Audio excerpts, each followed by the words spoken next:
And then don't say anything embarrassing for 2 minutes. Don't say anything at all. Well, for some of it.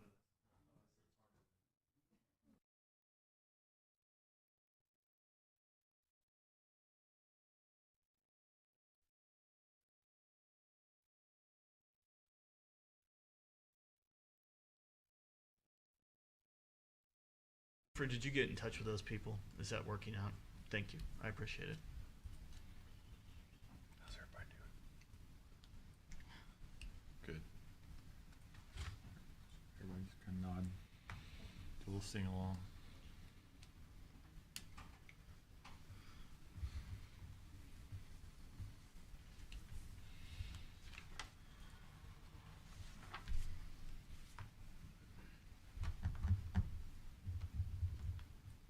Early, has the brush dump been working for you? I didn't find out until I just got it from Ryan now. I'll say, because Andrew's sitting right there. I'm just gonna start stopping by. He's got a truck. He'll load it up. Ryan brought it to me. On the way to work, just. Call the meeting to order. Those that care to, please stand for an opening prayer and pledge of allegiance. Mr. Cameron, please lead us in prayer. Let us pray. Heavenly Father, we just thank you for this day. Thank you for this community. And Lord, we just pray, God, that you would lead and guide us tonight. We also just pray, God, for the students and the teachers and all the students that are going back to school and the leadership in this community, and just be with all the families and the students. Be with us tonight as we lead and direct and guide this city. Be with us in Jesus' name. Amen. Amen. Pledge allegiance to the flag of the United States of America and to the republic for which it stands, one nation, under God, indivisible, with liberty and justice for all.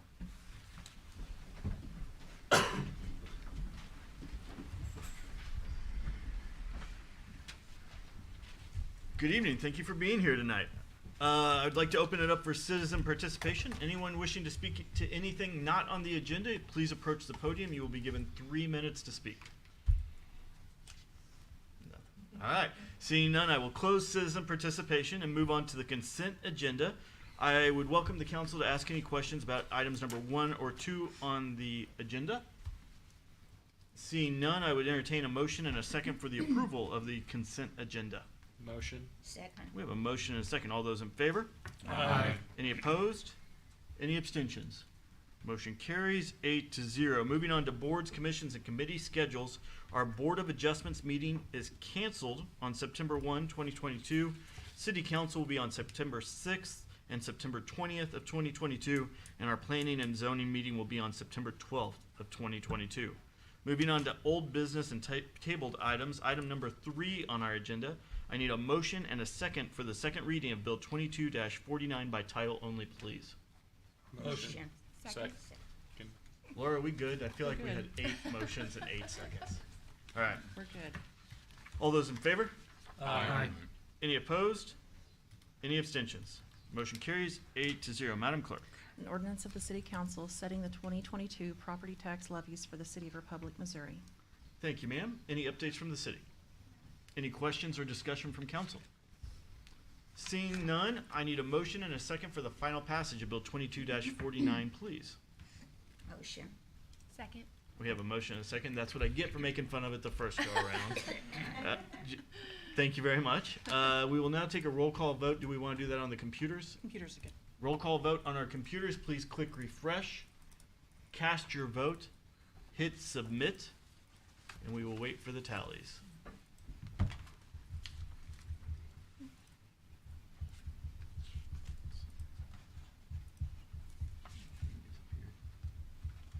Click refresh and see if it works. Mr. Gerke has broken the system. Yeah, I can't get that thing to pop back up. Did you refresh again? There it goes.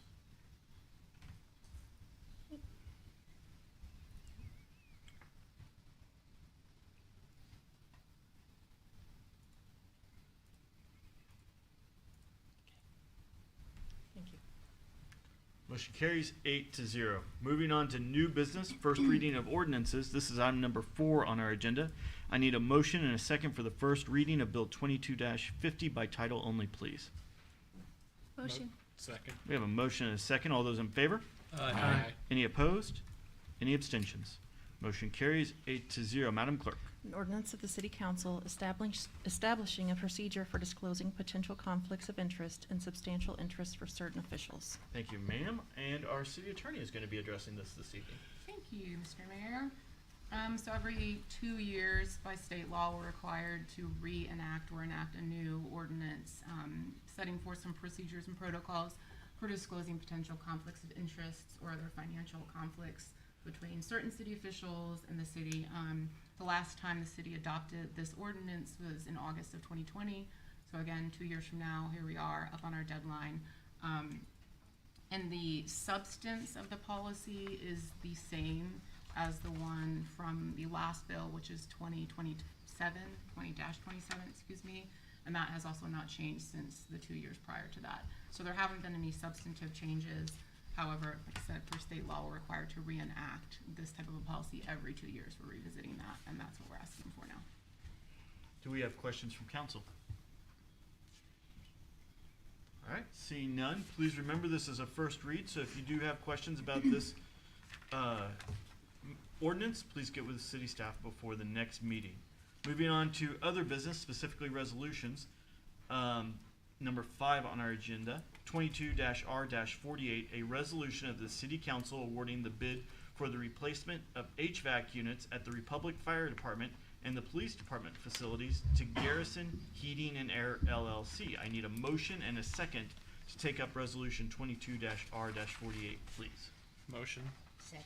We have a motion and a second. Good evening, Mr. Keeling. Good evening, Jared Keeling, Parks and Recreation Director. As you may recall, the city received plus or minus $3.4 million in ARPA funding.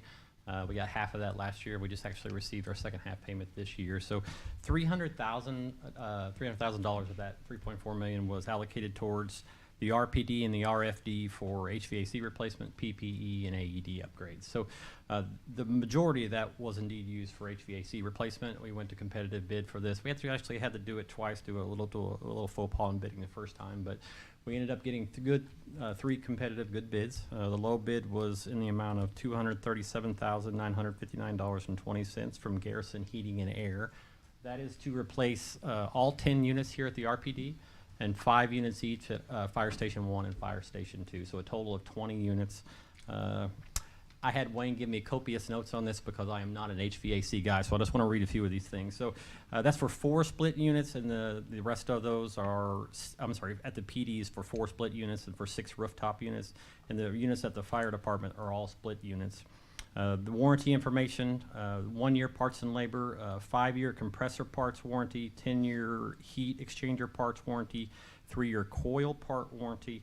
These are Lennox units for the rooftops, Armstrong units for the split units. And the work is to be completed by November 1st for the rooftops and June 1st, 2023 for the split units. With that said, we are seeking approval. Thank you, sir. Questions from council? Yes, sir. Mr. Gerke. Do we do, I don't know the correct term, viability study when you have bids that are so far apart? I get concerned if that's enough to get the job done. Do we kind of do some? Yeah, so same question I had for Mr. Hawkins. So Garrison's a relatively new company, so I had him contact references. All of them checked out well. They were eager to get the business and eager to get the work. Oftentimes when you see this sort of thing, sometimes they will lowball their bid a little bit, just an opportunity to get to work for the city or cities in general to have that on their for future examples for work. So we are confident they'll be able to do the work. There is a pretty good discrepancy in bidding, though, to your point, about $90,000 to the next low. But I know this, Wayne Hawkins will demand excellence. He is a guy that is spot on. So he will not let anything go untouched. Mr. Franklin. Mr. Mayor, thank you. Jared, I've just got a question about looking at the alternate number 4 and alternate number 5. It was a test load imbalance. Yes. Due to some rooms being uncomfortable temperature-wise. Was there anything in this that kind of addresses what they may discover if something is off on that, as to address that issue? Sure. These issues were brought up for Mr. Competent for Fire Station 1 and Fire Station 2, and Wayne specifically, to that point, I asked him about this today. We may get into that, and they may find some variations, and we'll have to come back to council. I have not included a 10% in it for this resolution or anything, but if something should come up, I'll make sure to bring it back to council. And actually, that kind of leads to my next question. So with the $300,000 that we had previously allocated to the ARPA funds, this was a little bit less than that. $73,000 in additional. What happens to that additional $73,000? Sure. So for PPE and ADA, the two chiefs have spent approximately about $54,000 to date. So that will give us a estimated balance left in there, plus or minus about $7,000. So either Dwayne has already indicated, big shocker, that he can spend that money for us. Sure. Yes, or we can go back to our other needs through ARPA. So Okay. yeah. Thank you. Mr. Updike. Are they pretty much, all three bids, are they going to be putting in pretty much the same identical units? So you talking about did they bid identical units? Yes. Yeah, I have that information. Like I said, Wayne, he supplied me with a lot of stuff, which is great. So Garrison bid Lennox and Armstrong, Poindexter bid Ream and Ream, and MSI bid Carrier and Carrier brands. Again, Wayne did all his homework. He's more than comfortable with the Lennox and Armstrong brands. So, and especially with their warranties, he was really happy with the warranties we're getting from those brands. So. Other questions? Seeing none, and as this is a resolution, we can call it immediately for a vote. So I will call for a vote on 22-R-48, a resolution of the City Council awarding the bid for the replacement of HVAC units at the Republic Fire Department and Police Department's facilities to Garrison Heating and Air LLC. All those in favor of that resolution, vote aye. Aye. Any opposed? Any abstentions? Resolution carries 8-0. Moving on to number 6 on our agenda, this is 22-R-49, a resolution of the City Council authorizing the City Administrator to execute an agreement with Kenton Brothers Locksmiths Incorporated for installation and integration of the Gallagher Access Control System. I need a motion and a second to take up Resolution 22-R-49. Motion. Second. We have a motion and a second. Mr. Crosby. Hi, Matt. Chris Crosby, IT Director. The current access control system in the city is over 15 years old. We do not have any support for the existing system. We're no longer able to patch the current system, and the hardware is way past end of life. We can no longer add to the system, and due to these issues, we identified it as this system as a significant security concern. The IT department has completed invitation for bid to replace this current system. We received 2 proposals, and they were both very competitive in features and costs. After reviewing, we decided to go forth with a solution Kenton Brothers provided. It is a Gallagher system. The Kenton Brothers solution was priced better, and the reoccurring licensing fees was significantly less than the other bid. This will be an apples-to-apples replacement for the existing controllers and card readers for the city. This bid also includes the new builds building and will be a net add to our current system. With this system, we can safely grant access to employees and remove access much quicker. In addition, the solution will have support and updates, ensuring it will be secure in all technical aspects. The solution will also be able to grow with the needs of the city. This meets all 3 criteria the IT department looks for at bringing a solution to the city. This takes care of the employees, it's secure, and it can grow. Staff recommends City Council approves an agreement with Kenton Brothers for installation and integration of this Gallagher access control system. If there's any questions, I'm happy to answer them. Mr. Updike. Lifespan of this? That's a good question, and with our support contract that we do have, we have that warranty on that, and as things start expiring, we can then, with the licensing, replace those items or those access points and continue with that contract down the road. And we can renew after the 3 years. Mr. Gerke. So what's all the facilities? Will this be in all city facilities, or where will this be? All city facilities that currently have them. Thanks. Chris, what does that look like? Because I have no idea about our IT. What does installation look like? Is that new computers or just hardwiring or? So all the card readers that are in the city, there's one actually right behind you. When you go up and you use we have cards access, you beep and it lets you into certain parts of the city. So we have controllers that were kind of the brains of that at certain spots that can talk to those. And so you once you scan that card, it lets you into those doors. I see, So, thank you. and we'll have like back at our server room, we'll have like more of like the brain, the main computer part of that too. Okay. Good question, thank you, Jen. How many of those black boxes do we have throughout the city? Right now we have 43. And how many employees with cards do we have to get into those? So anyone that needs them, roughly about 130 at this time. Easily expanded as we grow? Yes. How so? So right now we are able to purchase, with this new system, we were able to purchase additional cards as needed. But also one of the great features of this new system is it also integrates with your phone. So we have licensing with that phone, so you'll be able to walk up if you have a certain smartphone with a security on there, you can push the button and it'll also let you into those specific doors that they have access to. That's another license feature there. The card readers, because we're buying the license and the support with that, as that technology grows, we're able to, as we need to order more of those, we'll get the latest and greatest and add it to the new buildings. According to all the emails that you send me 3 times a day, apparently you're very interested in security. Yes. So do you feel like this is the safest way for the city to go? Is there a safer way to do it, or is this the best way to do it? I wouldn't bring it to you guys if I didn't feel like it's the safest for the city. Okay. Mr. Mayor, one more question. So I didn't have time to read through all of it. Sure. How does this system work in a power outage situation as far as backup for emergencies or? Great question. So if there's a network outage, each one of those controller boxes have that memory stored there, so you'd be able to still access those items. As far as a full power outage, several of the staff and people in the city that need also have those physical keys to get in to the buildings that they need to. So there's a backup. For Yes. it. Okay. Perfect. Thank you. Yeah. Other questions? Yes, When sir. you're talking about licensing fee, is that going to the company or is that going to Gallagher for the system itself? That's going to Gallagher. Yeah, okay. So Yep. they're running your support and they're the one that'll be setting up Correct. the new equipment? Yep. Okay. Most vendors now require purchasing through a third party. Sure. Other questions? And seeing none, and as this is a resolution, we can call 22-R-49 for an immediate vote. All those in favor of this resolution, vote aye. Aye. Any opposed? Any abstentions? Resolution carries 8-0. Moving on to item number 7 on our agenda.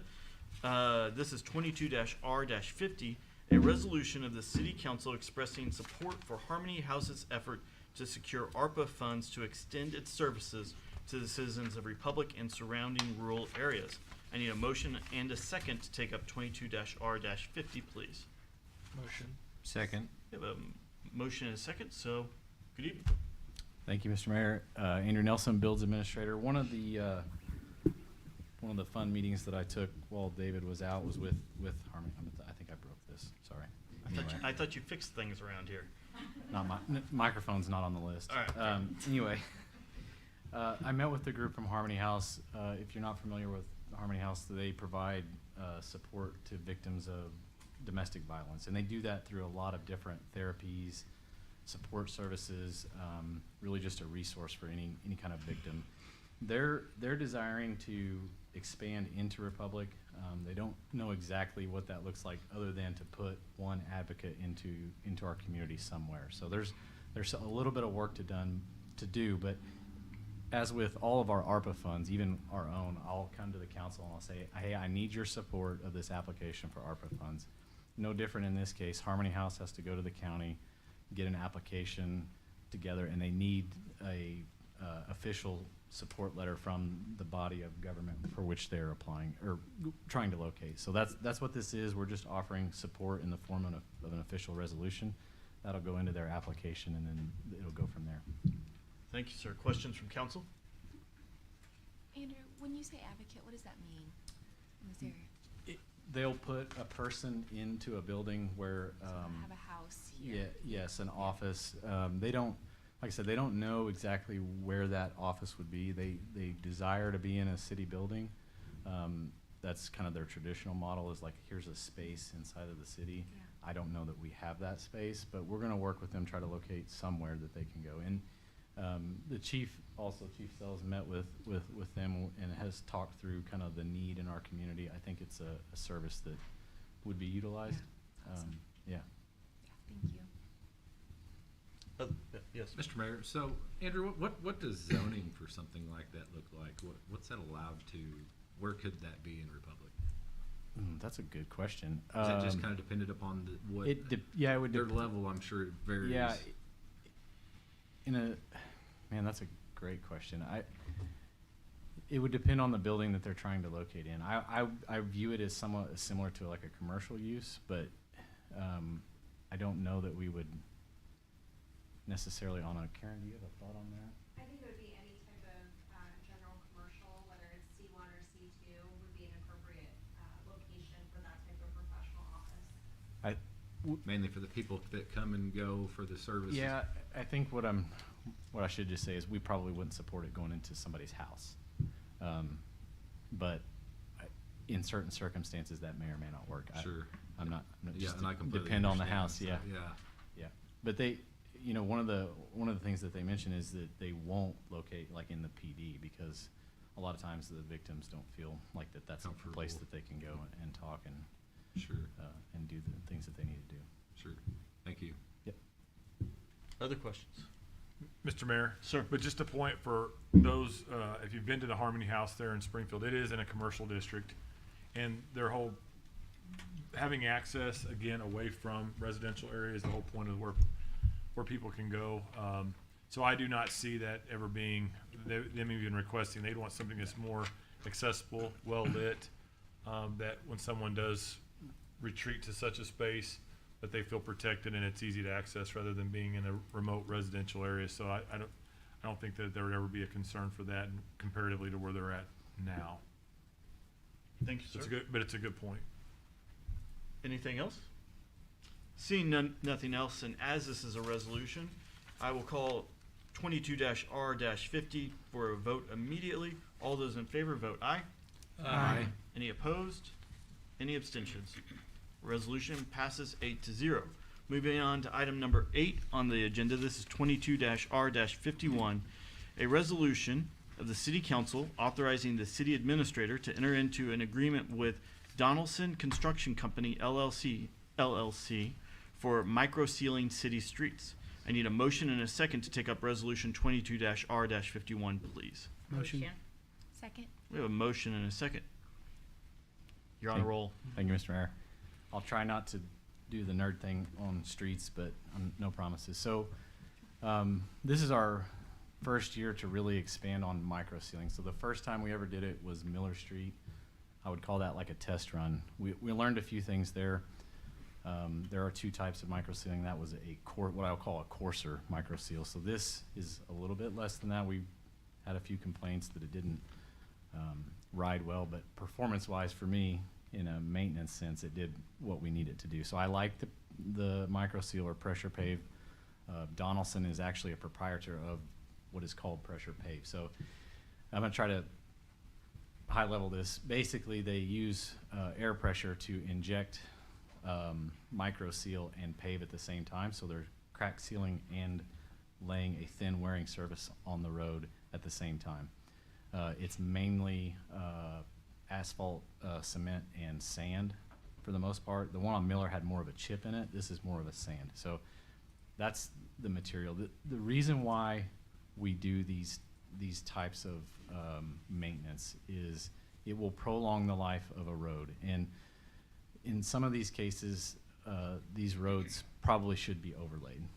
But we have such an inventory of streets that needs to be overlaid today that we need to almost buy ourselves time to fund the overlay program that we should do. So I guess what I'm trying to say here is if we don't do this micro sealing, what we would be able to save with an overlay might blow up on us in a few short years to a point that it's like a full replacement. So this buys us time to implement the overlay program. In particular, in this map, the teal dashed lines show the routes that we're planning on doing. You're gonna see some streets, the one that comes to mind is Olive, that we're skipping. And that's because that's a street that's of a condition that micro sealing it won't save it. So we need a full depth replacement on Olive Street.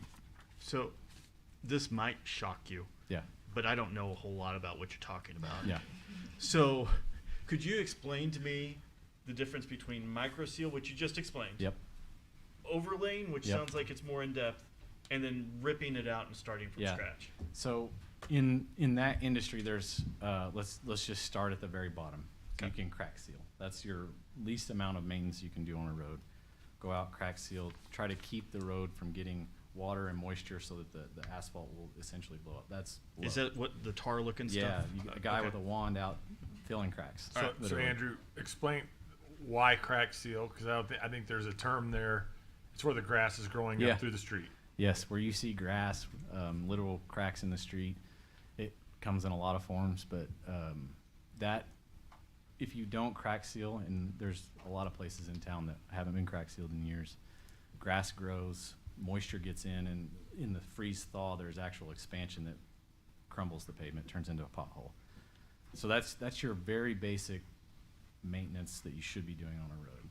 The next one is what we would call fog seal, and that would be like if you had an asphalt driveway, I'm going to take the bucket of tar out and like coat my driveway. That's fog sealing. You can do that on roads too.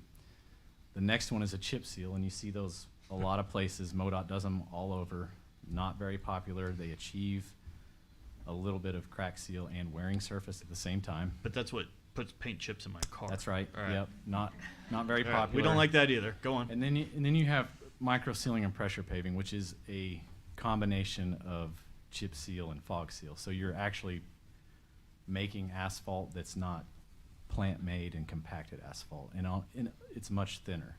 So you seal voids, and you also provide a wearing surface on top. So it's like an overlay, but on a 1/4 to 3/8 inch level. And then the next is like what we just did on Elm, Hampton, Boston. All those all got about 2 inches of asphalt as an overlay. And then the very most expensive thing you can do is like completely start over. We rebuild the base, dirt, base rock, asphalt, total depth there. You're talking about probably on most of our city streets, we want to do 6 inches of asphalt, 4 inches of base rock. Much more expensive. Okay. It is exponentially expensive as you go through those steps. So just because it's like one right after the other, it's like on that type of rock.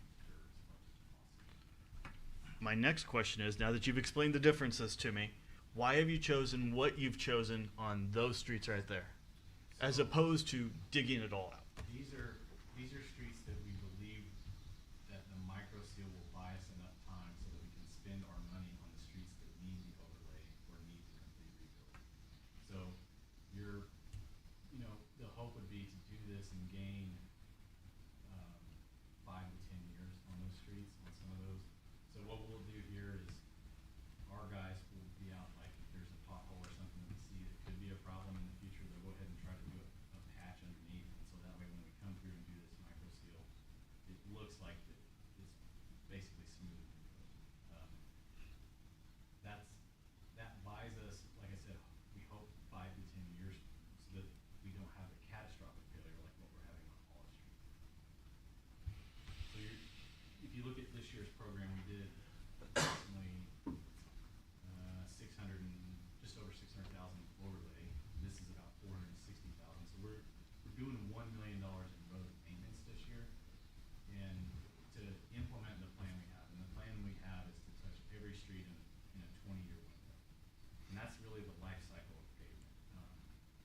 If you look at like industry practices, you want your crack sealing program in the first 5 years, you want a micro seal in the 10 years, and then at the 20-year mark, you overlay.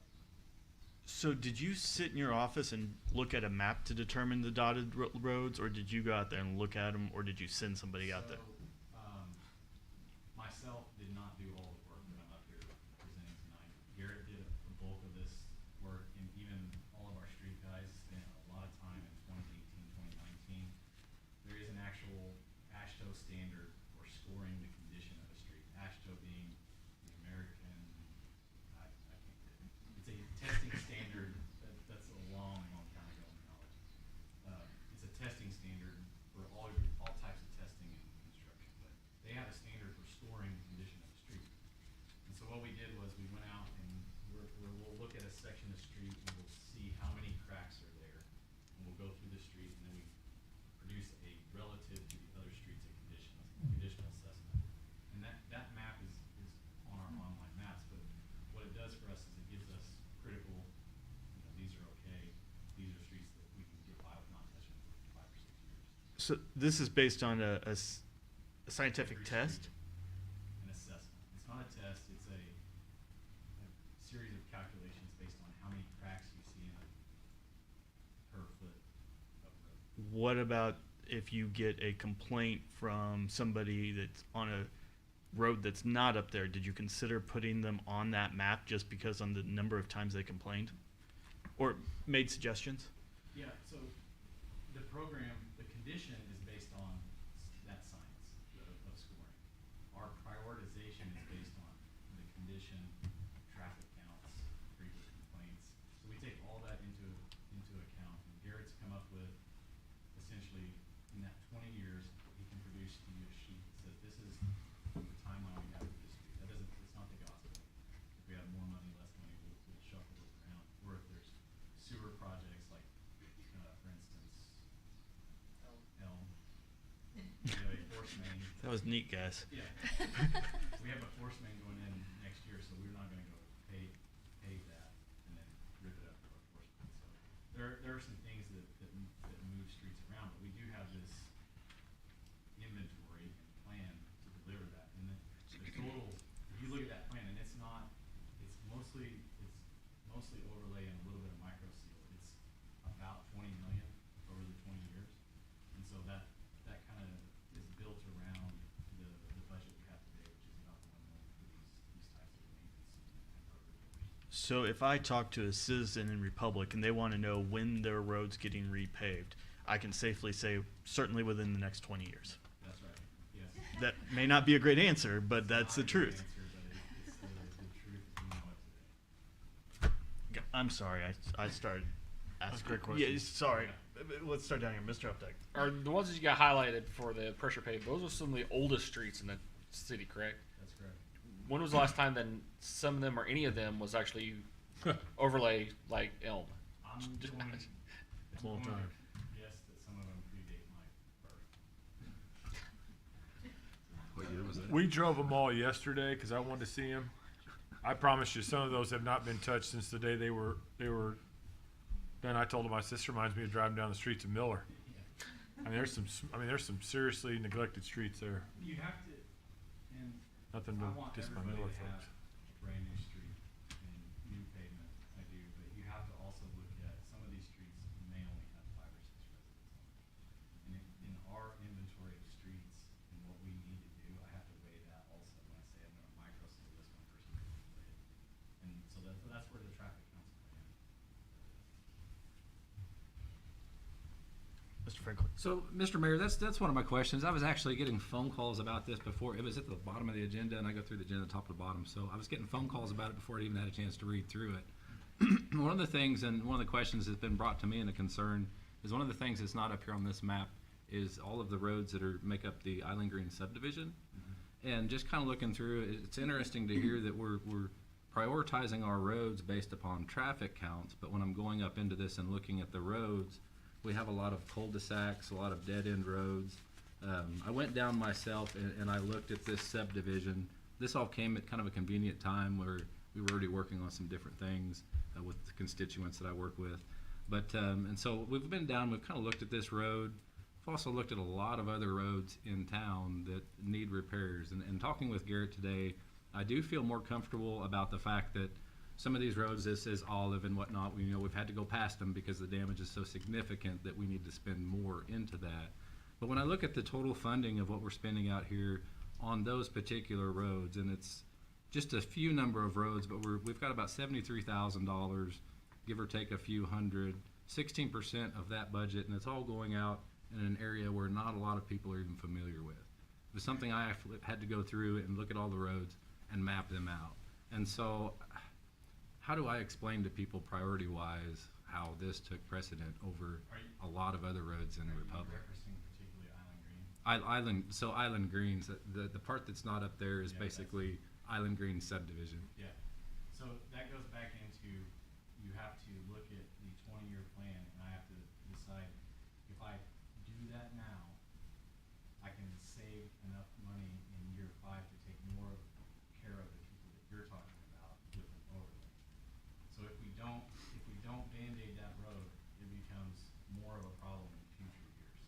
So how we built it. We tried to guess and say, these are the ones that are gonna, if we don't do something now, pressure related, they become such a problem that it will take away funding availability in these other years for overlays.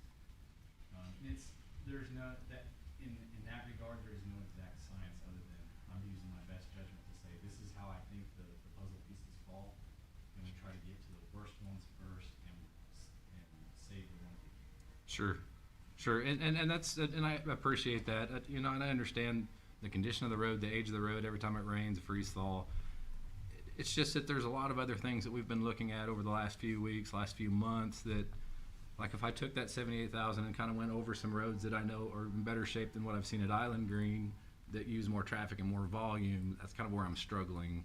Yeah, if you can give me a road, I can. I've got a list of roads. If those particular roads, I'm guessing, are in overlay program. Sure. So is this amendable? I mean, can we change this, or is this set bid process to where it's either yes or no on this? I think that's at the pleasure of the council. It's not my recommendation. We'd have to go back. Mr. Mayor? Sir. I gotta go back to the original conversation to answer your question about what would you say to a resident. What I would say is the city's maintenance program on its streets has been overlooked for better part of 15 years. And I would say the street system was on ICU until the voters changed that in 2021. What the staff is recommending to you is these are the streets that if we do not address them, they're gonna turn into Olive, which was a $40,000 repair, and turn into a $500,000 repair. So yeah, while it may not be popular to address those ones that may cost us substantially longer, they're trying to get it where it's like, we need to sustain the system, because we're in year one. I asked the question I'd say is, when's the last time this city has spent $1 million over a 10-year period to address streets? We're doing a lot in 1 year. So I think that what is safely as he's trying to say it is, they're trying to address, this wasn't even in the budget. So they're trying to take every dollar that we have available through additional revenue this year to address it, because they believe it's urgent to address it before another winter hits. And so I don't think it's like you have like I drove them yesterday, I had the same questions. We're gonna have to write letters down some of these streets while we're actually just going over them. And I think they've identified and are providing a recommendation based upon their experience of what they see, based upon the calls and what the condition of it is. And if we do change it, that's completely at your discretion. Just understand what we put aside today may be a rebuild tomorrow. And I think that they're giving their best recommendation based upon the current status of what needs to be repaired. In particular on Island Green, why that would make it to the suggestion in this period is that's one with mostly curving gutter, and if we take care of it, I don't want to crystal ball it. Like the intent would be not to touch that one again in probably 20 years. Like micro seal it, move on. We don't have to address it anymore. It's off the list. We prevent like major problems where we instead of in 5 years I've got to overlay Island Green. Now I've sealed it, and it's going to buy me more time to spend the funds on the streets that I'm sure are probably in the short-term on your list. And like I said, Garrett has that list, and we take every call, and all of that goes into consideration as we're programming that list. So I think even though they weren't on this year, I don't know that they're not next year. So this is 2022. We would plan to have this done before winter hits, correct? We have budget coming up.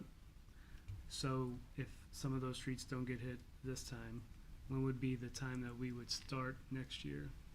The nice thing is now that we've passed the public safety tax and the funds have been allocated back to the street into a full budget cycle, I can start the more robust paving program in the spring. So this year we got caught kind of, public safety funds started rolling in March.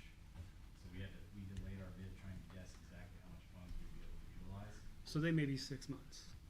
Could be. I mean, a couple of those streets could be 6, 7 months away. It's not 3 years. The intent is to get next year's bid out in about November. About the time the asphalt plants close is when you want your next year's bid to go out. You want to be, when the contractors are securing their work for the next year, you want to be prepared. So we would authorize them to start probably in March. Now, I'm careful about that because the school's sensitive to road work. So, but we go ahead and bid it this fall after the budget's approved with the notice to proceed as soon as it goes. So yes, the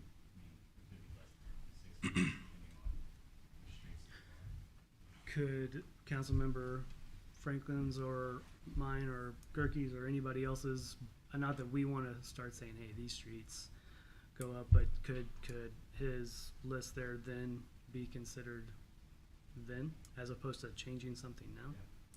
Okay. Mr. Frisch. Where did we get the additional street funding to fund this project?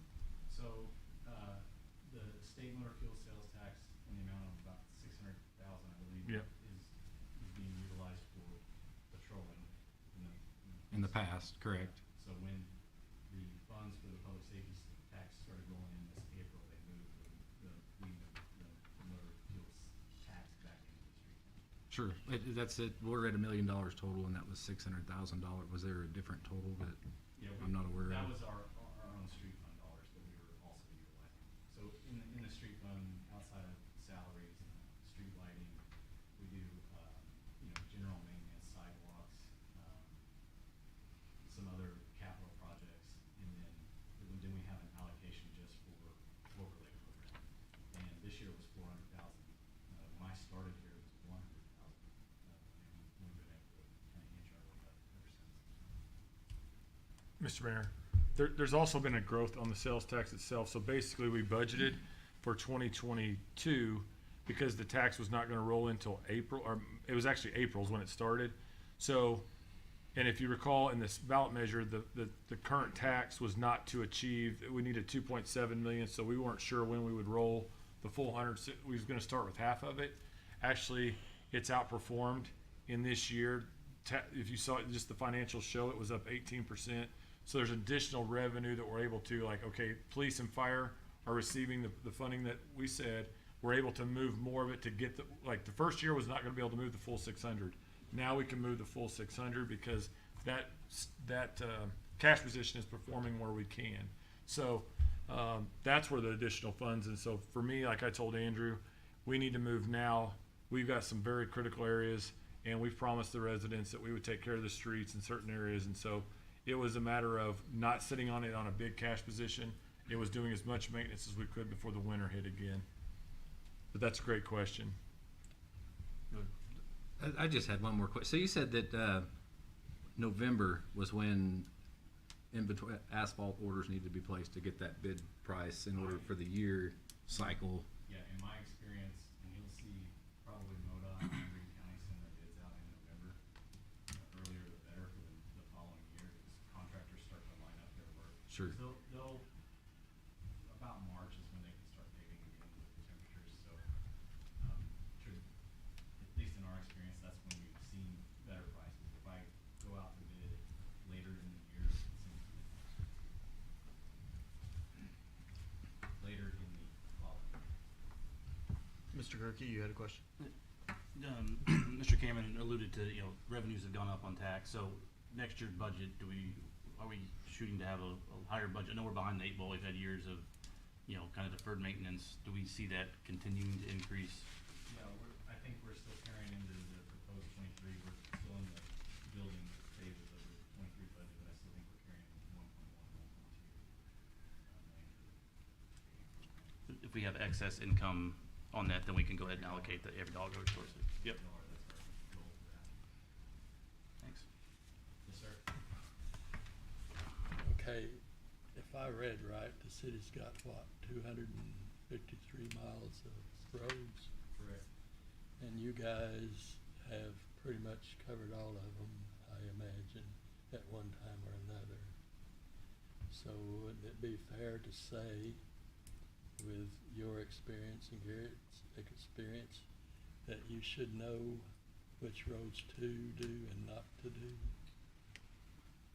I think I've seen them all. What I would tell you is the need is greater than the ability to perform right now. So yes, I think I'm giving you my best professional opinion of what should be done.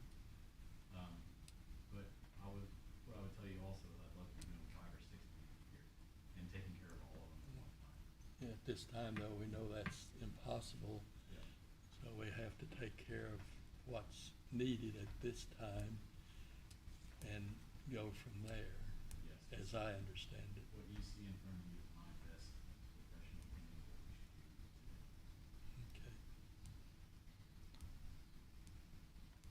So, is it impossible? Could we get the money to do it all? Is it possible to fix every road in the next 2 years?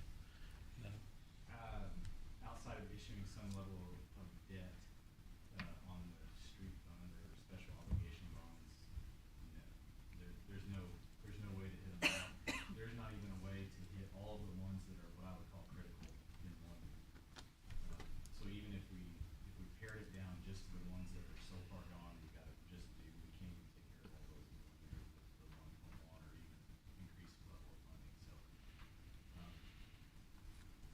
everything's possible. So If we wanted to spend it. if we wanted to go, our current estimate to overlay them all is probably 20 to 25 million. That would be a sweet project. I'd like to see that. So if somebody wins the lottery and wants to donate that, we could work that out, but otherwise.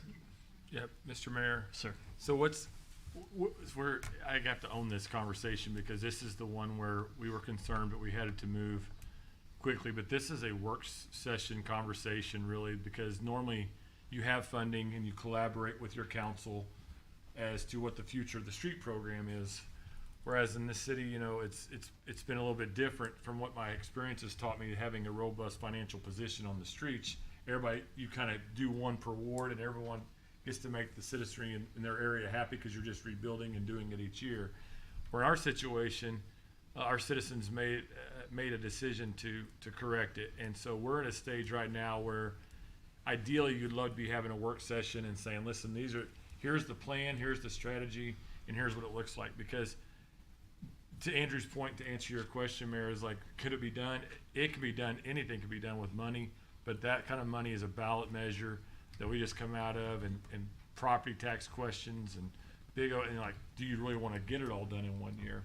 And so I think we need to lay out a plan for you that says, here's where realistically we're at versus, wow, we got this new money. We got dad got a promotion and mom got a new job. And now all of a sudden we're just making a lot of money. We can go build a bigger house. That's not true. Our debt to income ratio is still the same. We still need to work on ways that we can pay cash versus borrowing. And so as we've spent a lot of time getting out of debt as a community. So I think in the future, what we have planned for you is a work session that actually talks about streets. We have to talk about water and sewer again, because we're playing catch up. And so I think tonight is about making a decision that this is the direction, but I think there's a much larger discussion and Andrew's got a transportation publication that will be going out to the community this year that will outline what projects we're going to be doing.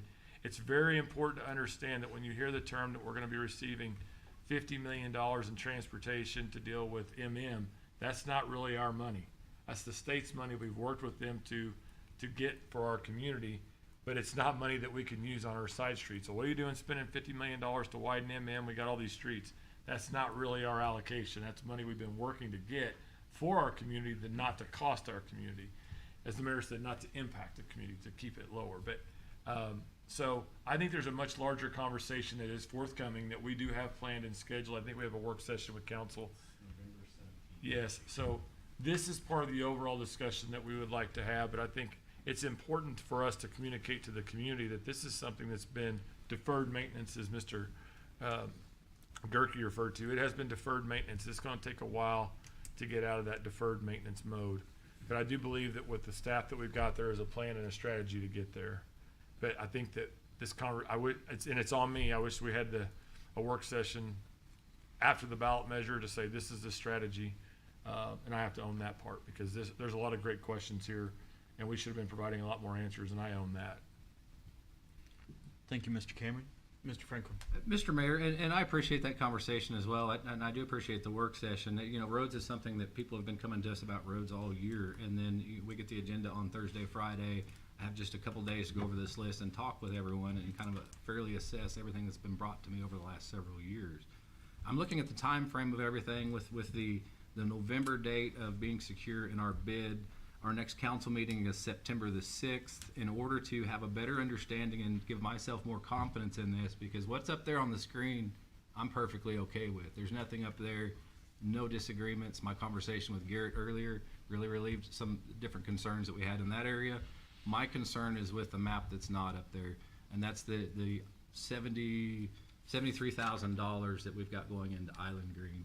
That's the hardest sell for me. That's what I'm gonna have a hard time explaining, even though what you provided me, based upon what I've seen, I want another week, or the next 2 weeks, for if it's either me or another council member, anyone, just to make sure that this is priority. This is our one shot through the year.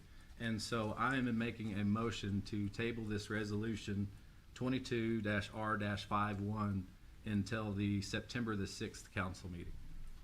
Mr. Franklin has made a motion. Is there a second? Second. We have a motion and a second to table. When there's a motion and a second to table, then is there a vote of the council? Yeah. All right, there is a motion and a second to table this. All those in favor of tabling the resolution, vote aye. Aye. Aye. Can I ask a quick question before we do it? Sorry. If we table this and we don't do this, what do we do with the 73,000? Because what you were saying is it's just not enough to do with the other roads, anything that would be of substantial help. So I'm just curious, and I drive down these roads every day to make my way to CrossFit, and I know they are in need of repair. Mason, actually, we were just having a conversation about that. They need love, and I know these residents would be super grateful to have some love down there. So what happens to that money? So, I don't think we have to rebid. Or where would you put it, I guess, if we don't use it We here? would omit it probably, and then try to do like a singular, something else with that money. Like I would probably ask the council then to just amend and approve without that 76,000 because we need to get this going. And then try to do like a second supplemental bid for if we chose some other streets. We're not offended. Sure. By any means.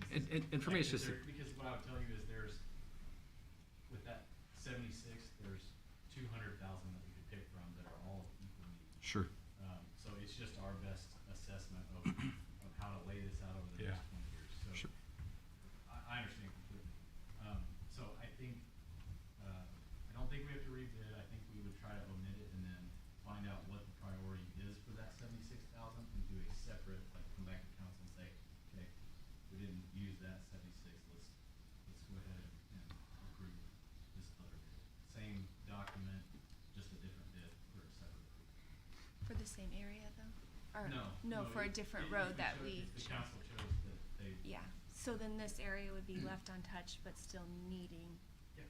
So- All right, and then so when I'm would gonna, we- I'm gonna pause everybody. Okay. Because we are in a procedural quagmire right now. Okay, So I need to, sorry. no, it's okay. Discussion's important, and we're Yeah. definitely gonna have it, but I wanna make sure that we all understand exactly where we're at. So, you are asking to approve the resolution as a city. You've asked to table it till the next meeting. There's been a second, and there's been a vote, but I don't know who voted, so we're gonna have to address that in a second. So your concern is the Island Green issue, and you want 2 weeks to discuss with constituents. My concern is that in cost comparison with the Island Green streets being at $73,000, as I look at some of these other roads and the cost comparison on lengthwise of these streets, that I believe priority-wise, there are other streets in Republic, volume-wise, traffic-wise, priority-wise, that are more significant than these. I'm not saying these are bad, I'm just saying priority-wise. But you want until the next council meeting to Correct. discuss other streets that you want to suggest, or just not Island Green? Everything up here is great. Okay. This $73,573.80 is what I wanted to address as far as potential of having streets that have a higher priority. So, just one clarification for everybody. If that, one of those streets that you're recommending is one that I'm recommending for an overlay, can't get done. Sure, and I completely understand that. Micro seal, yeah, probably. 100% understand. If it's an overlay, we won't get that. All right, so hearing that Councilmember Franklin has made a motion and a second on that specific issue, is there a way you can address that tonight? I would recommend to the council that we approve the resolution, but amend it to not include the Island Green portion. Does that address your concerns? At this point, if we remove that from a vote, yes, but I'm also looking at it as we're halfway through, so I'm kind of in this quagmire with you. I don't want to say yes to that and What's that? something that I've already started. You can you could rescind your motion to table based upon removing Island Green, and that would then rescind the second, and that would be the way to address that. Because I never took the official vote count. There was, we never We were made in it the all the middle way of through. voting, though, is where, Right, but I never got to the nays because I didn't know who voted aye. sure. So, that's, Correct. I would be willing to rescind my motion to table this if that $73,000, the map that is not up here, everything on the map, I'm fine with. If we rescind that portion, which is Island Green, I would withdraw my motion, but Gotcha. only conditionally on that. So my other part is I don't want to rescind that, then not have that be an amendment, and then me be stuck in a position where I cannot table that. Mrs. Poole would need to be the same. 'Cause she seconded it. So procedure-wise, if I withdraw that and then we do move to remove this, would I still have an option to table whatever we come up with? Yeah. Okay, yeah. so I guess then my next step would be to withdraw that motion to table resolution 22-R51 on condition of removal of the Island Green subdivision roads. And Do you agree, Ms. Poole? Would you acknowledge that in the microphone? So, do we lose that 73 or 76, or can we put it somewhere else? I think because of the, I'll ask the city attorney, you're approving us by a resolution to an amount with Donaldson Construction. I can then administratively amend which streets will be done, I believe. So if you approve the total amount for Donaldson, I don't have to rebid, I don't have to come back with a change order. We just don't do Island Green at the direction of the council, but then I still have the amount to spend with Donaldson. And we don't have to do the whole bid with change order and all that. And then we can allocate that to, Yes. The way the resolution's written, that's correct. It's specifically for the amount and the specific company to be performing this, with this product and this method. So, Councilmember Franklin, are you okay with that? I'm okay with that. My only question is, so how do I go about making the motion to remove only those roads that are within the Island Green subdivision? Do we need to go through by like road names? I don't think you have to amend the resolution because it doesn't, in the language of the resolution, it doesn't talk about the direction of the council tonight is to accomplish that. So, Mr. Mayor, Yes, sir. so Councilmember Franklin, the motion would be that you make a recommendation to approve the bid minus the area, without the, Suggestion? without the, Island Green area, I mean, omitting or removing the Island Green portion of the bid. So does the bid actually include the amount, the dollar amount? Per road, yes. So I need someone to subtract that amount, cause that'll need to be part of the resolution. The exhibit does, but the resolution does not call out a number. So basically, that you don't need to amend the resolution, so it'd just be make a motion to approve the resolution with the understanding that it removes Island Green, and if you get a second, and then support, then, but I would still recommend that we look at, look at the project and go out, people look at it and see what the work is, yeah. Mr. Gerke? Just to clarify, so the money that's not being used, how does that get allocated to use? Because the last thing I think we want to do is delay it and then just have roads that aren't getting fixed, whichever roads we pick on. So how does that? Love it. So what I would suggest in that aspect is, the concern is whether it warrants repair. So what we would ask is that, in accordance with Councilmember Franklin, is to view the streets as to whether or not, in comparison to these streets, does this need repaired? Because we're still going to be bringing it back, because the concern is still that there is a need to address that. So it's either going to land in a future project, either way, that we need to bring back. So we'd ask that if that is a concern of this council, is to go and look at Island Green and drive that street in those areas to see if that's worthy of funding, because we still need, they're charged and they're required to provide you a recommendation based upon what they believe the need is. It's going to cost you in the long run. So I'm going to tell them that needs to go back on the project, but in consideration of the timing and the fact that we have consent, or I wouldn't say consent because we haven't voted, but it seems like there's support for those projects minus that one. We need to move forward with the ones we have the majority of the support on and bring the other one back and discuss that at a later council. So yes, it will come back. Thank you.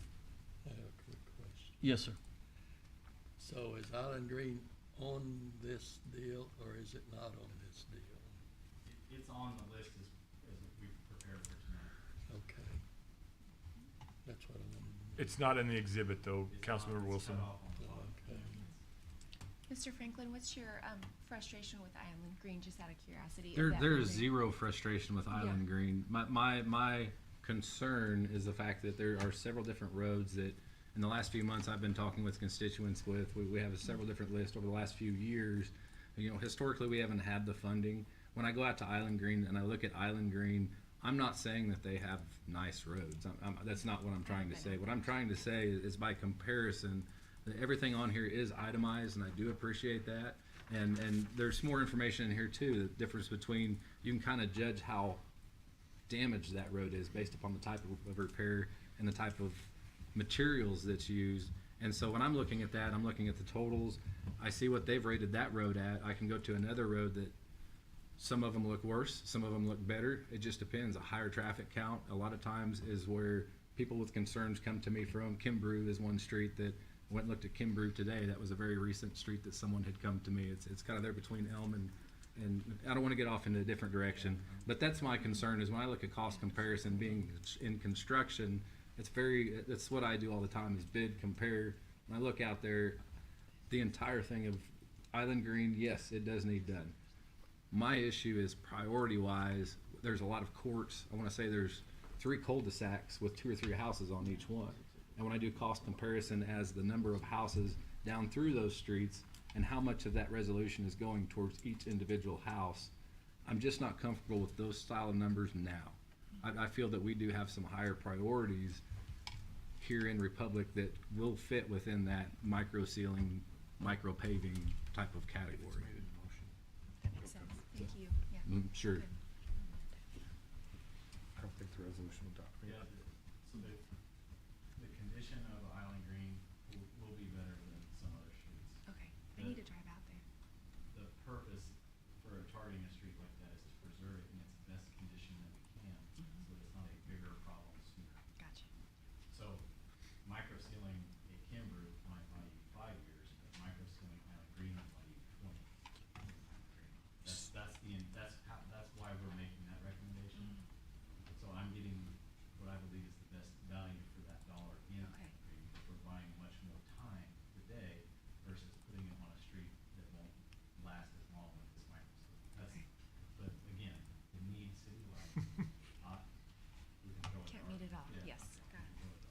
So Age-wise is also something I'm kind of looking at with Island Green. Island Green's a fairly new subdivision. I'm not going to call it new. It's new within my living in Republic. When I look at Kimbrough and I look at some of the older subdivisions, of course, age of that road and how many residents have been paying taxes on that road for however many years is also somewhat of a consideration. When it comes to something like this subdivision where it's kind of at the back of the building in the corner, I'm not saying no one lives there. I'm not saying no one drives that street every day, but when I look at some of these streets, I'm kind of questioning a traffic count total of 2 to 3 a day, and then I'm just having a hard time weighing that. And I agree with that on the age, but that's the problem with micro seal. The older it is, the less time you're gonna be on micro seal.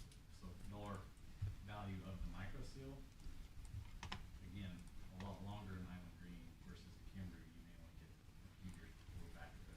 Sure. That's the balance. And Kimbrough's a bad example. It's like 8 different roads on Kimbrough. Yeah, but yeah. Pick any of them, the older it is, the less the micro seal is gonna do for it. Sure. It's like a Condition upon those existing roadways. Sure. So in an effort to, told you I wasn't gonna nerd on roads. that's all right. We You went need down to. we went down this You road. need to nerd on Yeah, roads. we went down this road together, my friend. All right. So here's the situation. If I'm understanding what has happened, I am going to propose someone make the motion that we adopt 22-R-51 with the amendment of removing Island Green from consideration of Exhibit 1 with the money being reallocated to a different need within the city. I'll make that motion. I'll second it. All right, we have a motion and a second to that resolution as amended. All those in favor vote aye. Aye. Any opposed? I am. Any abstentions? Resolution passes 7-1-0. We should have gotten you a stool while you were. All right. I figured you would kick me if you weren't.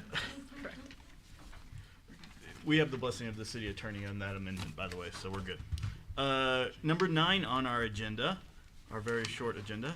This is 22-R-52, a resolution of the City Council authorizing the city administrator to engage in services with Stiefel, Nicholas and Company Incorporated for the special obligation bonds totaling $40 million for special projects during 2023 through 2026. I need a motion and a second to take up the resolution 22-R-52, please. Motion.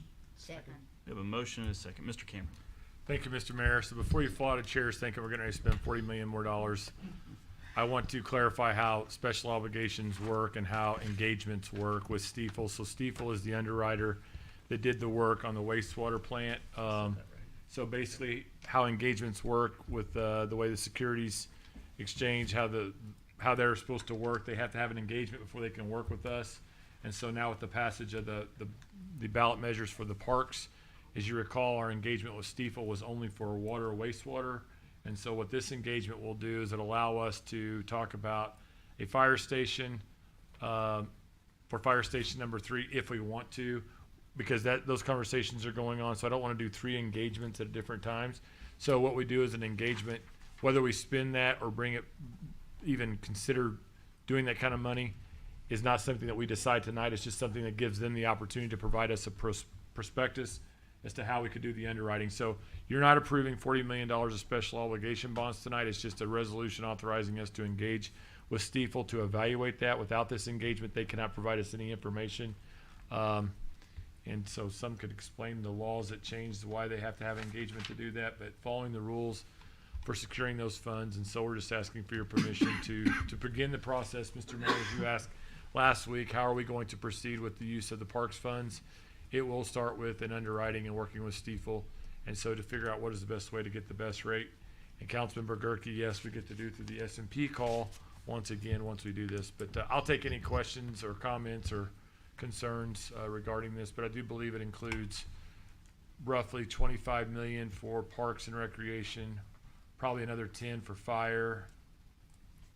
I'm missing something. Maybe it's 30. It was 30, 10, and another some money for economic development, I believe. But it's just like what could possibly go on in the next 3 years that we just need them to consider to give us rates on. That's what we're asking for, an engagement, so that we're not coming here with engagements every year. Questions for Mr. Cameron? Seeing none, and as this is a resolution, we can call it immediately for a vote, which is what I'll do. On resolution 22-R-52, all those in favor vote aye. Aye. Any opposed? Any abstentions? Motion carries 8-0.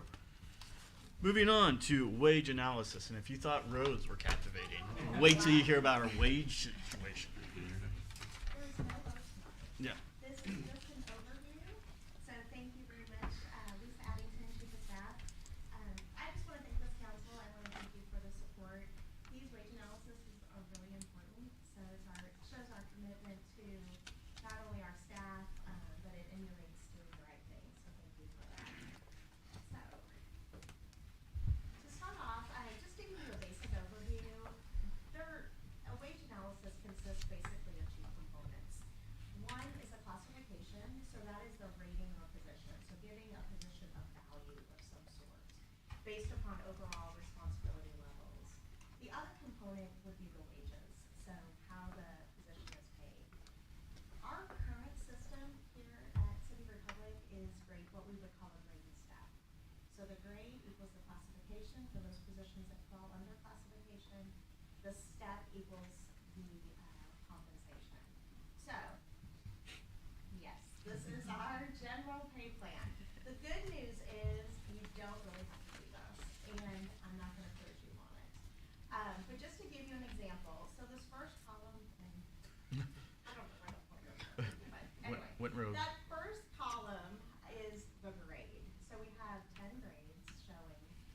The steps, so that would be the horizontal, is what we would call a salary range for the positions, and they're just divided into steps.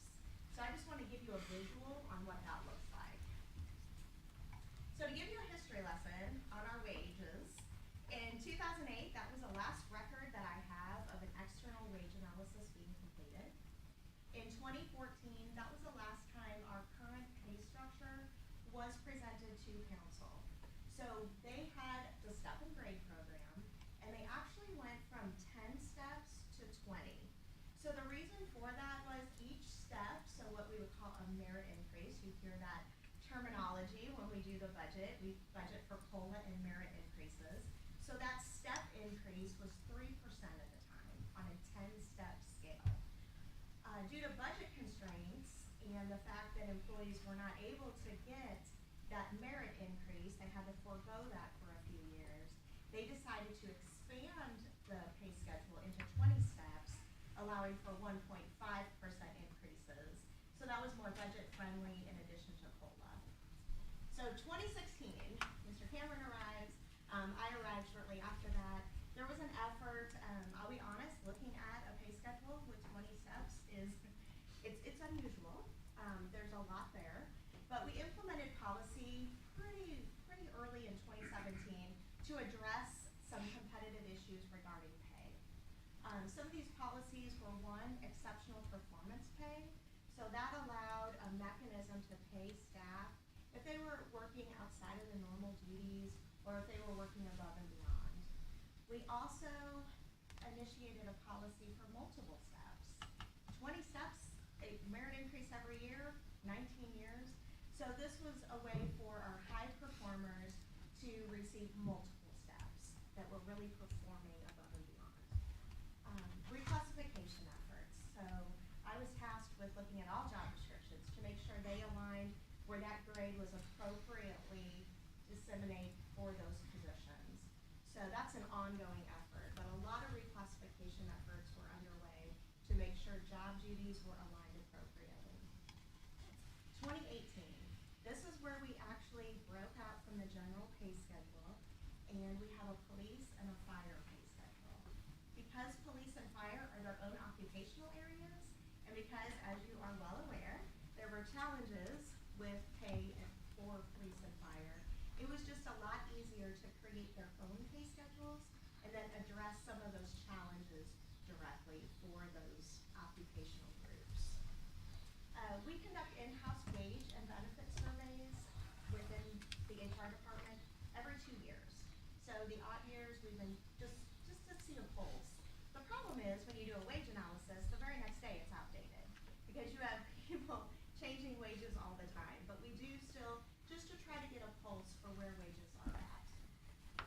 And then in 2019, we started the longevity pay. This is for employees that have been here at least 5 years, that institutional knowledge, that's very valuable. And so also for those employees that are topped out or at the end of their salary ranges, it just gave them some additional compensation just to show the value for that institutional knowledge. When that walks out the door, that's a lot of knowledge walking out the door. We also initiated total compensation statements. So people like to say compensation equals your hourly rate of pay. It's much more than that, actually. Your total compensation package is what your benefits are worth. It's the retirement packages. So we like to provide employees with a statement every year that just outlines their total package in addition to wages. So why now? Why do a wage analysis now? Well, a 20-step schedule, like I mentioned, is cumbersome. Plus, it almost can be perceived as unattainable. So you have somebody that starts at step 1, they're thinking it's going to be 19 years. I may not be here in 19 years. So it's almost unattainable. Also, we're no longer utilizing grade 1. So that's a red flag for us when your pay plan is, you abandon a grade on a pay plan. It's not working for you anymore. So in 2021, in the spring, we were doing a reclassification for the Parks Department, and we officially reclassified employees out of grade 1 into grade 2. So again, red flag. Competitive wages. How many of you have been out to dinner and they're shorthanded because they don't have enough servers? You hear about these wage wars and people are, so it was like, what is the true north on wages? The Great Resignation, a lot of baby boomers resigning. So again, dealing with those challenges, they were happening very rapidly to the point where it's like, we just need to figure out what's going on with our wages. We think we're competitive. We don't want to think, we want to know. And then a wellness check. So maintaining, it's just good practice. to go out and have somebody that's completely separate from the city to look at our wages. So as part of the 2022 budget process, we did select a group to work with us on this analysis. It was a phased approach. So phase one was making sure our job descriptions were up to date. Looking at all of those, I appreciate the diligence of Rachel as well as the departments to really make sure those job descriptions aligned with what we needed them to align with. Are the duties, is everything up to date? And again, they change. So this was the beginning of the year, so there probably is some changes we still need to look at, but we will do that. Position ratings. So like I mentioned at the beginning, there's a classification system to all positions. Here at the city, we have classified positions that are on the step and grade, and we have unclassified positions that are just salary ranges. But in this instance, they apply an analysis for each position. So in your analysis that I provided for you, there was a job value section, and there was a number, like 1,800. But they look at 15 factor criteria to rate each position. So it was very thorough. And they actually used a computerized system to help rate those positions. So it kind of takes the subjectivity out of it. And those positions, you know, those inputs or those opinions that are like, but you really don't know what I do. So it kind of really helped just create a true standard for the position and a rating assigned to it. And then of course, step 4 is the results and recommendations. So the market comparisons. This was completely outside the city. They used 10 industries, so our consultant used 10 industries to look at to compare our wages. If you see in some of the documentation, it'll say like a comp analyst Republic. Well, they have standard data for Republic, both private and public information. It's like salary.com. It's kind of like if you want to look at your house on Zillow. They're going to give you an amount, but then you want to also do your own analysis to make sure that that amount is correct. It's the same thing. So they're going to have a comp analyst that gives them a pretty good idea of what wages are paying, but then they're also going to look outside for other municipalities, local organizations. They were really interested in where these cities were geographically located. So for instance, Republic being so close to a big city like Springfield, that's what they took all of that into consideration. And then positions, employee wages were determined based upon quadrants. This is, again, very standard practice to put any kind of salary range into a quadrant. Those quadrants they mean something, and we'll go over those next, but everything is centered to midpoint. So midpoint is considered 1, and then they're going to look at those positions, where are they in comparison to midpoint. It really doesn't mean a whole lot. It just gives us more information as far as here's midpoint, here's where your positions are, here's where your positions are over. So it's just information. So let's look at those pay quadrants. So in quadrant 1, this is kind of the beginner level, if you will. It's 1 to 4 years of experience, min of your range to 25%. Quadrant 2, 26% to half of your range. This is 4+ years of experience. They're starting to meet those expectations, sometimes exceed it, but still need general supervision. Quadrant 3, 51% to 75% of your range, 8+ years of experience, highly proficient. And then quadrant 4 would be your considered exceptional performers or experts in the field. So that is how all of that position is rated. Now, to give you all of that information, and I've tried to anticipate what questions might be.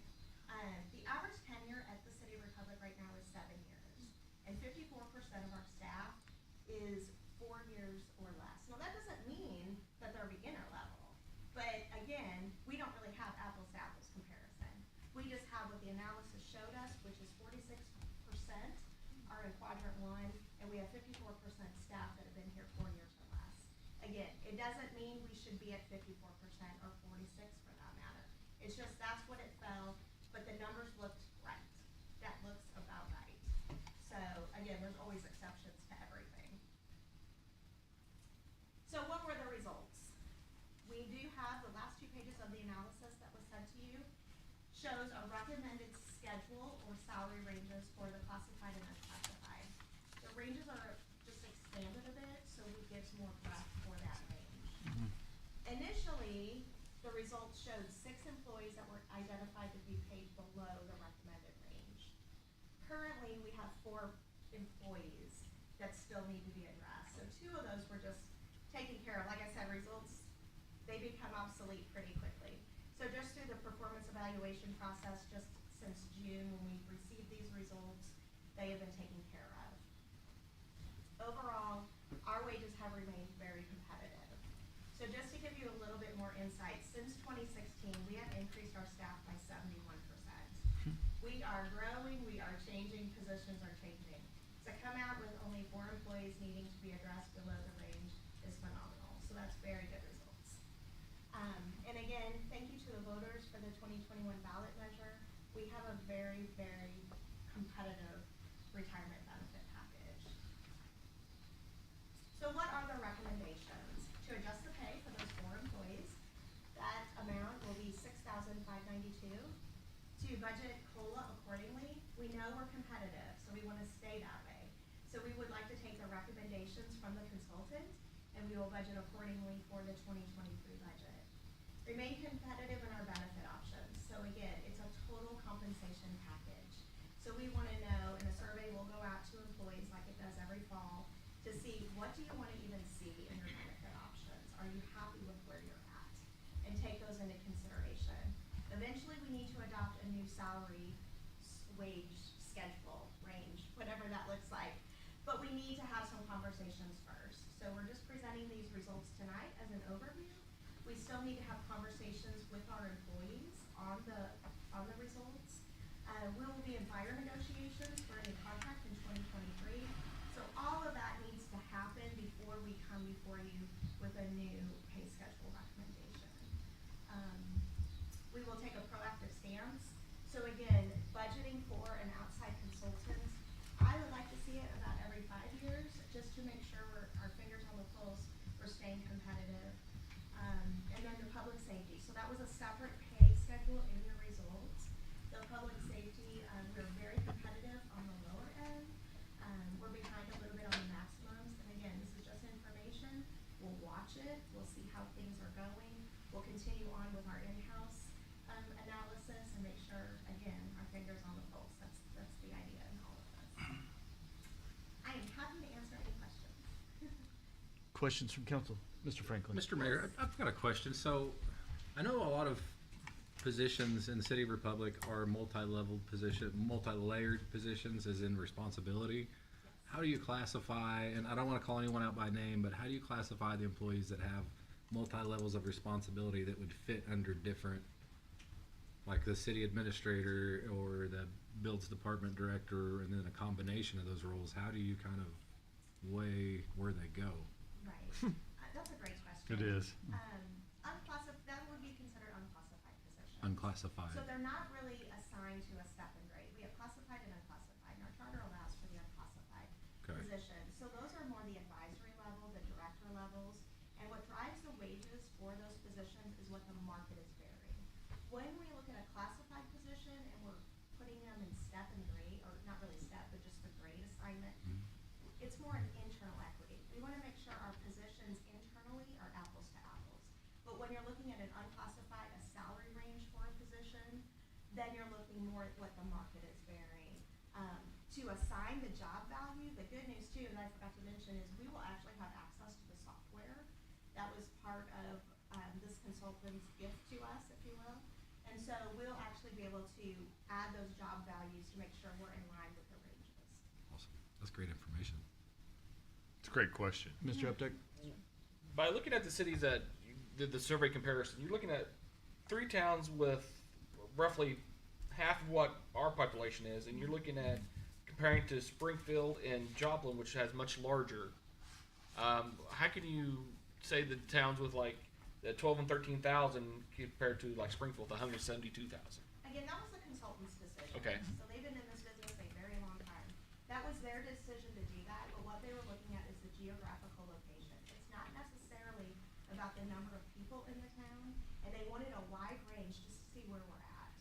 So that was the consultant's decision to go with those towns. They actually asked for more, and the the results they received were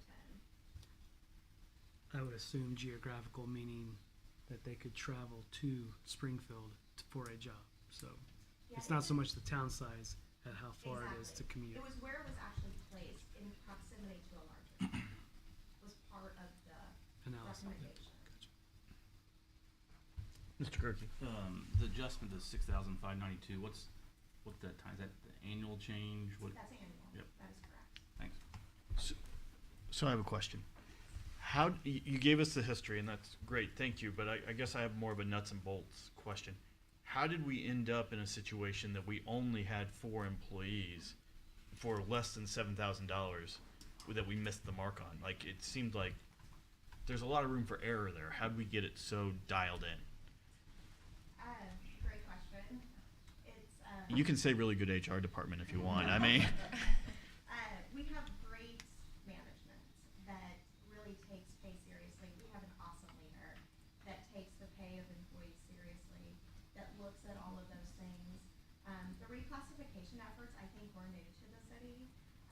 That is key, because as position change, when you're growing a city this fast, we're growing 71%, and I came in October, so that's not even 6 years.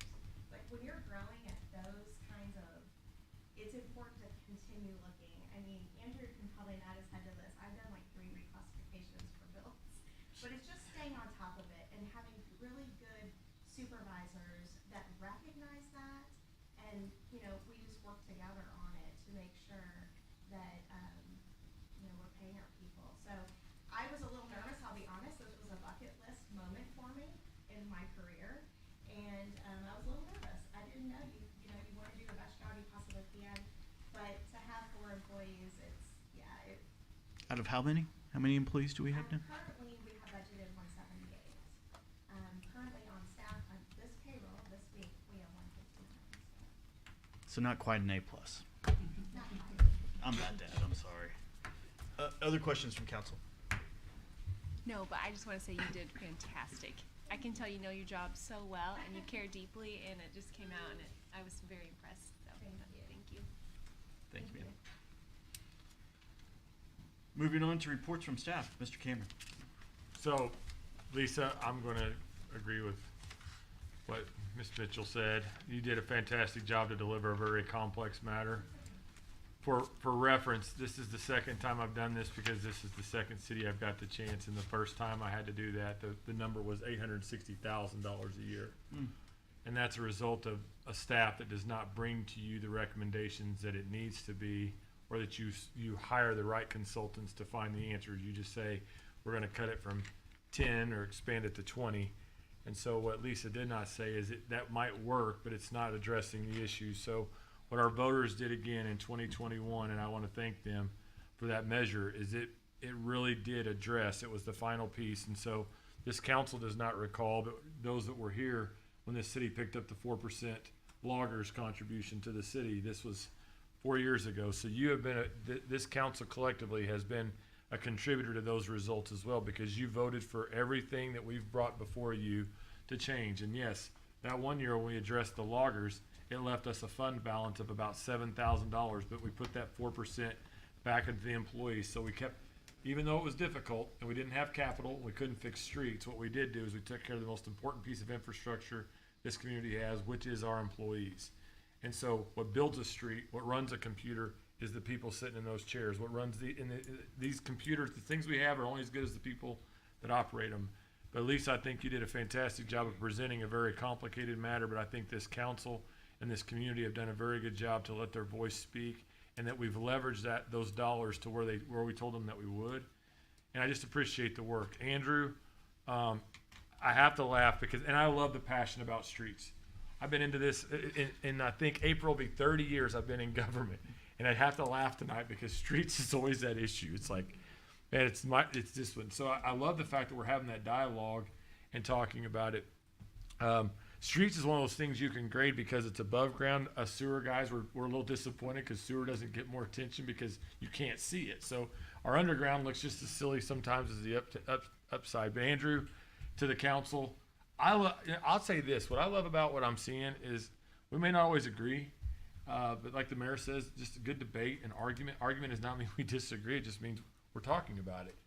And I've been on this body or been around it for 6 years. And so to see discussion and engagement and involvement, it's not a bad thing. And so it keeps us on our toes, and we're passionate about what we do. We're, Andrew and his team, Garrett, Karen, I know you guys have been out there. We've all driven those streets.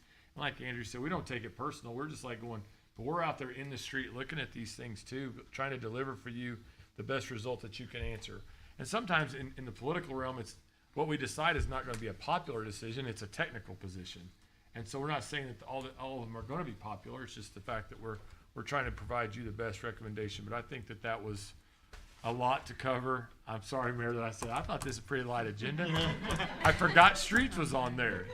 And so, Lisa, for you to follow that, I think you did even better. Mr. Mayor, I'm glad to hear there's a tea named after you now. I think it was Mayor Matt's tea. Mayor Matt tea. I'll have to try that. It was good. Not sweet.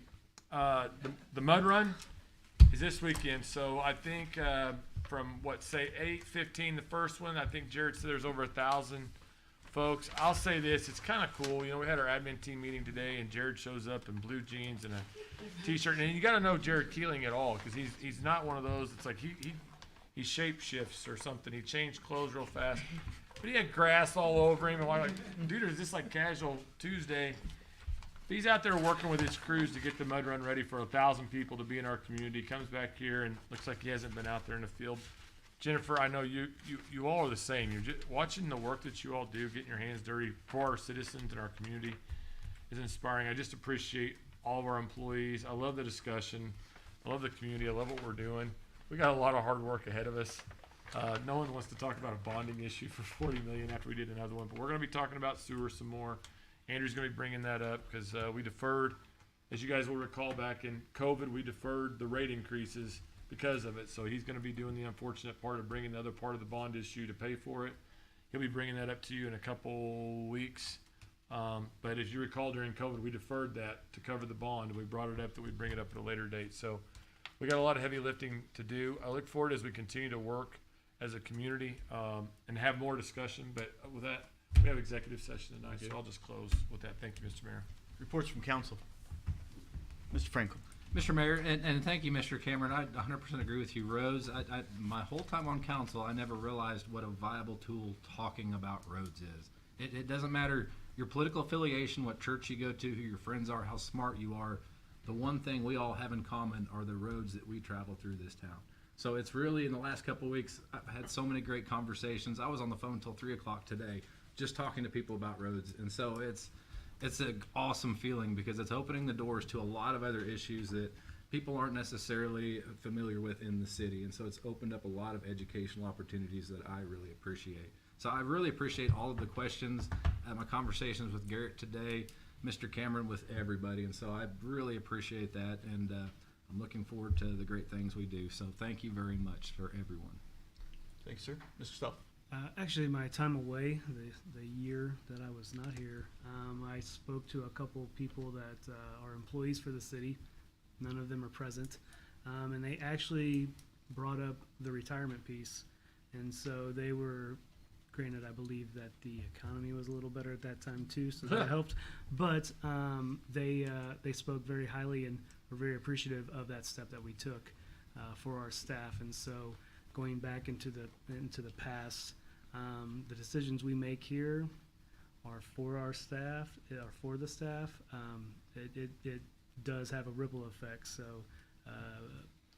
wanted to bring that up with Lisa's presentation. It jogged my memory from the past year. So Thanks, sir. Any other reports from council? All right, last words. So I teased you, Lisa. I'm sorry. When I said it wasn't an A+, the truth of the matter is it is an A+. It's an A+, and last week I was bragging on Jared and Jennifer because it goes back to trust.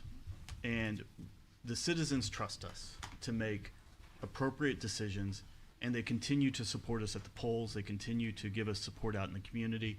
And it goes back to what you just exhibited, which is professionalism. Because the answer to the question that I asked is, how do we have 4 that fall below and it's only for 7,000? It's because of professionalism. We are not doing this, just as a hobby. This is your profession. And when you stand up there and you say something, you're saying it as a professional with years of experience. And the citizens see that, and then you back it up with proof like that. So it really is an A+. Sorry for teasing you. I know you take it well. But with that, no further action other than announcing adjournment by the mayor shall take place after an executive session that is scheduled as the last matter on the agenda unless otherwise stated on the agenda or as allowed per RSMO 610.02. Tonight we will be discussing everything. RSMO 610.021.1, pending and or potential litigation, closed session, closed vote, closed record. Gary. RSMO 610.021.2, real estate acquisition, closed session, closed vote, closed record. And finally, RSMO 610.021.3, hiring, firing, promotion, or disciplining personnel, closed session, closed vote, closed record. I will now entertain a motion and a second for adjournment into executive session. Motion. Second. We have a motion and a second. Roll call vote. Councilmember Self, Aye. Councilmember Poole, This is logged out. Ms. Councilmember Poole? Poole, Vote to, I think that's an aye. okay. Councilmember Mitchell, Aye. Councilmember Updike, Councilmember Wilson, Aye. Councilmember Franklin, Aye. Councilmember Gerlich, Aye. Councilmember Gerke. Aye.